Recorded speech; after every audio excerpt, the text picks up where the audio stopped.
So today I want to spend a few minutes of your time to talk about the second invisible chain that holds people back in business. Last week I started with the first invisible chain. You could go back on our YouTube channel and be able to watch that clip. So today I'm going to go right ahead and talk about the second invisible chain that basically holds people back. It's kind of like if you have in a car and you have your hand brakes on or your foot brake on, and you're trying to step on the gas and you're, doing the best that you can to move forward with brakes being applied on. You can't move faster or quicker, or sometimes you can't move at all. But if you remove the brakes, then you can accelerate quickly and faster. So that's how I see most entrepreneurs be like. So the second invisible chain is what we call your current self-image. So when I'm talking about this, I'm not referring to your outward appearance. I'm not referring to how you look, the clothes you have on, the outfit and all that. I'm not talking about how tall you are, how short you are, how fat or thin. But the best way to understand your self-image is to look at the many different aspects of your life. For instance, look at your health right now, or look at, your position at work, or the way your business operates, or your physical health, or even your relationship. So many of us find it difficult to progress in life because we are too attached to the way we have always been. So for us to change our circumstances, we have to change the way we think and the way we process the information. And this is so powerful because one of the greatest human needs is to stay consistent to what we have been in the past. So I find out that many people across the world are actually hindered and hampered, and they can't move faster towards their goal because of their current self-image, right? So it reminds me of a story of a lion that was captured right after birth, and then it was brought into a sheep pen by a herdsman somewhere in Africa.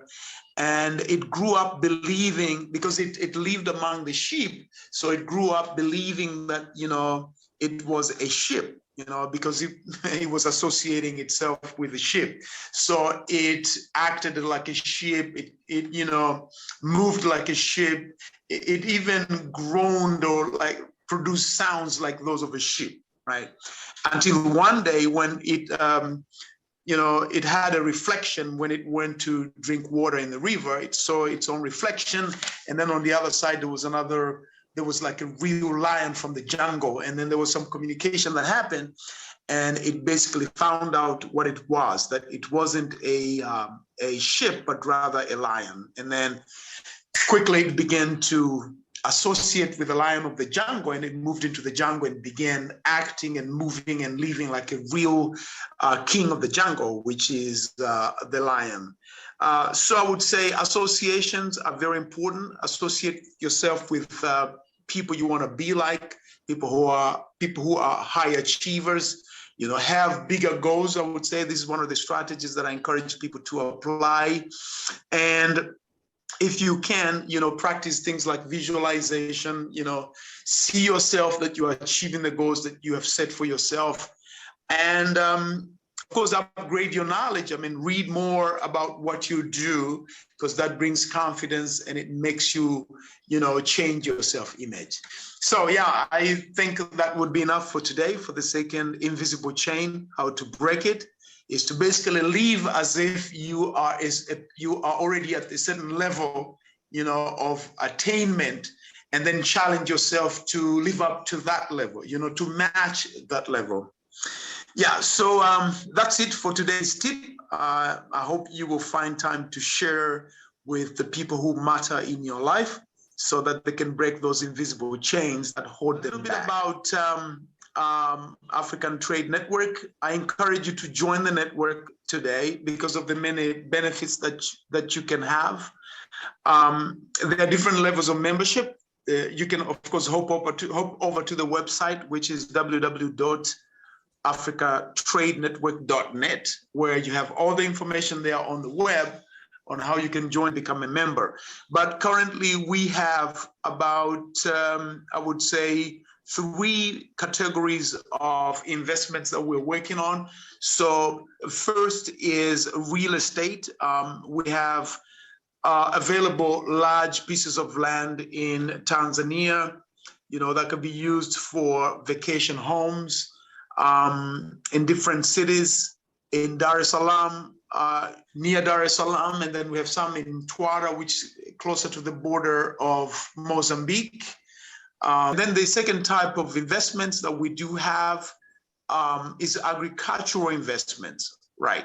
Those interested in coffee, in commodities, in maize and avocado, there are possibilities to invest in that.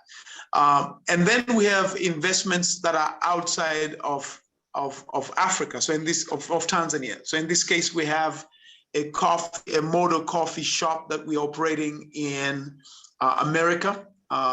We'll soon basically launch it and get it started. It's called the Festa Coffee. So investors are encouraged to participate in that. But we also have a smart city in South Africa. And all this information will be available on the website for you to basically check it out. Yeah, so I really encourage you to join. You are joining a network of high achievers, of people who think big and they want to invest, bring value to the continent, and also expand their economic means. So James Mwangamba is my name, and I hope to see you on the next episode.